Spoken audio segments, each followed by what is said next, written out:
Anger is one of those emotions that can literally destroy your life if you let it. So today we're sharing the only tool you need to master it. Life is beautiful.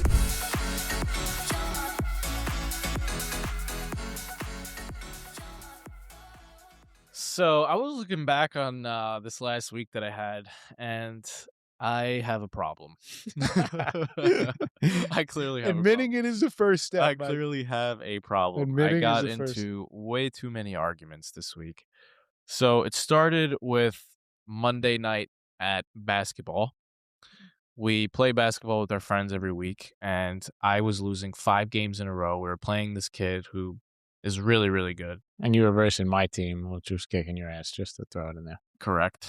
And so I lost 5 in a row, and I'm getting really upset, and at this point, I'm very competitive, so I'm like, "Alright, I'm going hard this next game." So I start going hard, and I just dialed in, and I'm actually crushing it, and there's 1 point left. We're up, like, 10-6, and game is 11, so I need to get 1 more point.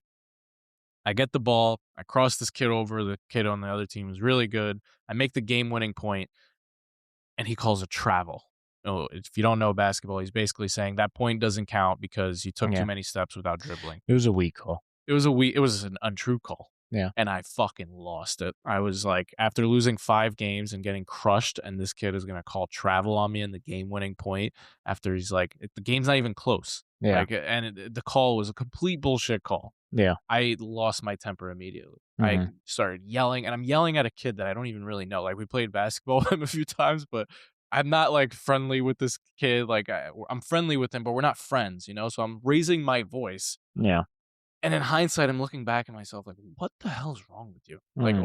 over basketball? Really? Like, Yeah, I mean, I'm proud of you for actually taking the time to reflect on that.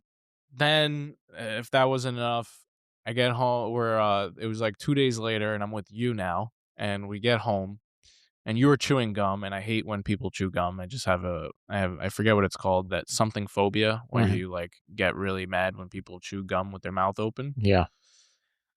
And, I was really hungry at the time, and I told you, "Can you please stop chewing your gum?" And you didn't listen, and then I asked you again, "Can you please stop chewing your gum?" And you didn't listen, so then I asked you again, "Can you please stop chewing your gum?" And you didn't listen, and then I asked you again, "Can you please stop chewing your gum?" And you didn't listen. Oh, yeah, so you asked me 4 times. Correct. Okay. Correct, I did. Mhm. And then by the 5th time, I no longer asked you. I yelled at you like a maniac and once again raised my voice in front of your child, which is a newborn baby, and the entire family. And it was another embarrassing moment where I told you, you know what? We were supposed to go to dinner after that. I don't even want to go to dinner with you anymore. All because you were chewing your gum and weren't listening to me.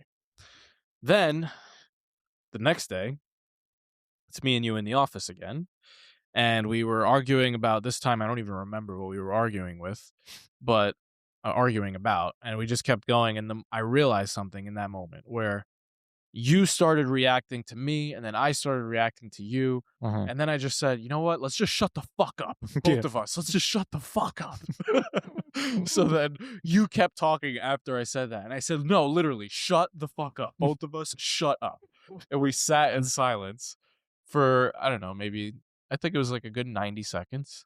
And in that silence, you could feel the emotional wave coursing through and riding out and Mhm. calming down. And after that, we were able to have a conversation like human beings. Yep. And what do you take from all this? Well, clearly I have a temper problem, obviously. And our coach Ron would tell me to dive deeper, to double click on why I keep having these freakouts over these minor little things, because there's something going on from my past that is coming up. There's something deeper going on there. But obviously, I'm not going to go deep on this podcast. That's for me to do in therapy or with coaching with Ron. And that's like what I would call preventative medicine, is Mm. making sure that you don't have these freakouts as often moving forward. What I really want to make this episode about is reactive medicine for this anger problem, because I know I'm not the only one Yeah. that has these temper tantrums and these outbursts of anger.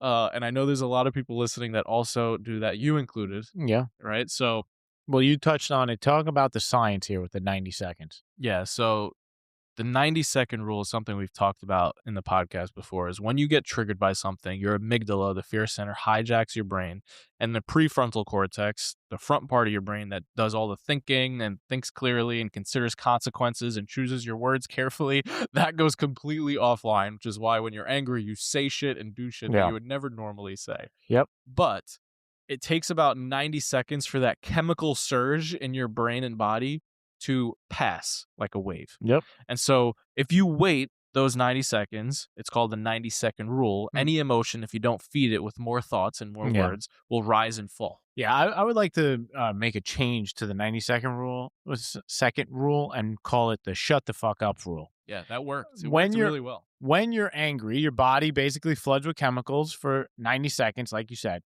So this is the rule. If you talk during those 90 seconds, you will say something you can't take back. That is fact, right? Instead, shut your mouth, count to 90, then decide if you still need to say it. Yeah. And most of the time you won't. I also So the shut the fuck up what rule. happened, so when we were in that third argument in the office, and it was like, I kept saying, let's shut the fuck up, let's shut the fuck up, let's shut the fuck up. Every time one of us would say something, you're basically resetting the 90 seconds. Yeah, absolutely. Right? So that's why silence is such a powerful thing. And if I look back at the basketball story, if I would have just shut the fuck up for 90 seconds, I would have saved the entire disaster. If you would have called travel and I didn't say anything at all, literally nothing, other people would have probably came to my defense for me. 100%. Other people would have probably said, no, that wasn't a travel, bro. They won the game. And I wouldn't have had to say anything. Crisis averted. Exactly. Right? Or with you with the chewing of the gum. If I just shut the fuck up for 90 seconds, then I would have let that emotional wave pass, and I would have told you for the 5th time to calmly, please stop chewing your gum, instead of having this outburst where I embarrass myself in front of Or you would have better communicated with me instead of just telling me to stop chewing my gum. You could have communicated. Listen, I have a problem where I hate when people chew. It drives me crazy. And it would really mean a lot to me if you spit out your gum right now. Yeah. So use the 90-second rule, not the 90-second rule. You're renaming it. Use the shut the fuck up rule, and just shut the fuck up today. Yeah. The STFU rule. I like it. No, I'm really going to start using this because it's something that is finally simple and easy enough for me to do and remember when my amygdala is hijacked in those moments, which unfortunately happens too often. 90 seconds. That's all it takes. Shut the fuck up for 90 seconds. All right. Thanks for hanging out with us. We love you. Peace.